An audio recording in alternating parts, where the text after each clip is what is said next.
Por último, cuento un poquito acerca de las situaciones límites para que quede ya el tercero y el último un poco más claro. Creo que igualmente lo han entendido bastante bien, porque por ahí es el más simple.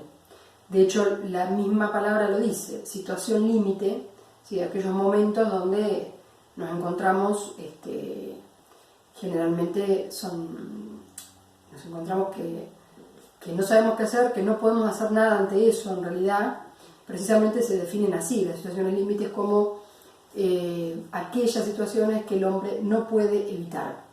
De ninguna manera se puede evitar, y bueno, generan por supuesto mucha angustia, impotencia. Bueno, leyendo un poquito uno de los textos que yo les podría dar a ustedes, si estaríamos en clase, sería,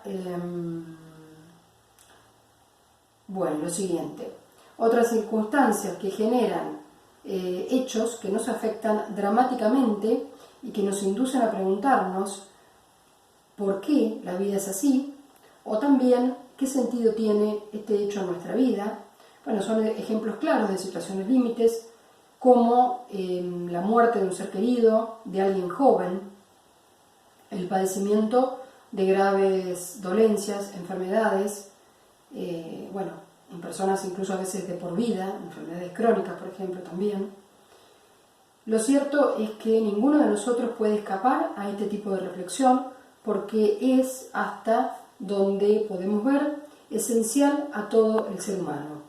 Recordamos que Jasper decía que después del asombro y de la duda, las situaciones límites son las situaciones más profundas, dolorosas incluso, generalmente, que llevan al hombre a reflexionar. Es decir, como uno de los orígenes que más se manifiesta claramente, ¿no? Es decir, porque todos sabemos que si se muere un ser querido mañana, si se muere a ver, estoy poniendo ejemplos horribles, pero bueno, es la forma, ¿no?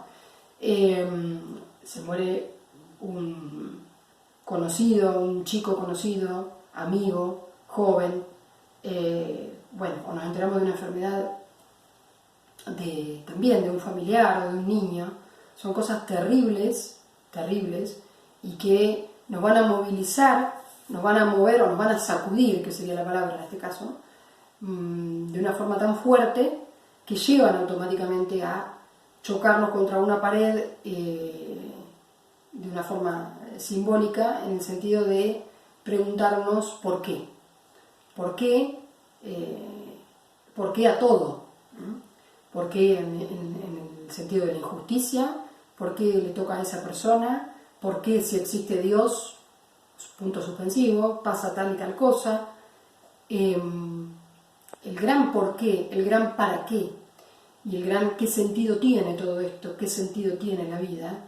Y bueno, también cómo estamos viviendo a veces muchas personas de una forma tan automática, tan superficial, como podríamos decir, y de repente algo te sacude y te muestra que es otra cosa, que la vida es distinta, o que debemos valorar otras cosas, que debemos valorar de otra manera, y la vida y la muerte se juntan. Muchas veces se produce ahí como un roce que, como acabo de decir recién, nos moviliza de una forma especial.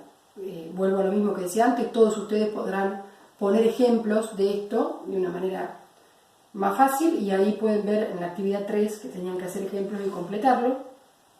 Y lo último que leo decía: la filosofía está presente de algún modo en la vida de todos, de todas, y mucho más de lo que sospechamos, mucho más de lo que nos damos cuenta, diría yo, que no somos conscientes generalmente hasta dónde estamos rodeados, y estamos rodeados, quiero decir, por la reflexión, por la posibilidad de preguntarnos y de reflexionar, porque con todo lo que nos pasa, por supuesto, entre comillas diría, en la actualidad más todavía, con todo lo que nos pasa y que vivimos, realmente es un momento, siempre son momentos, para reflexionar, para parar, para pensar, para preguntarnos a nosotros, a otros y, bueno, con respecto al entorno y a las cuestiones que nos rodean. Entonces, bueno, estaba leyendo, aunque no todos elaboremos una teoría sobre la vida o sobre la especie humana, no podemos evitar la reflexión, que finalmente constituye un acto natural para quienes poseemos pensamiento. Es decir, bueno, obviamente todas somos personas que pensamos, que sentimos, diría yo, no solamente pensamientos, sino emociones, sentimientos, somos seres que sentimos, pensamos, racionales, pero también muy emocionales. Y bueno, esto de la reflexión creo que se nota y empieza a verse, me parece un poco más claro, porque a principio de año, es decir, bueno, a principio de estas clases virtuales se había visto lo que es la reflexión y muchos preguntaban qué es o no tenían ejemplos para ver. Y ahora creo que dimos muchos, he dado y ustedes también pueden dar muchos ejemplos de reflexión. Bueno, gracias, esto es todo por ahora y disculpen por lo largo de los audios, pero bueno, es así. Gracias.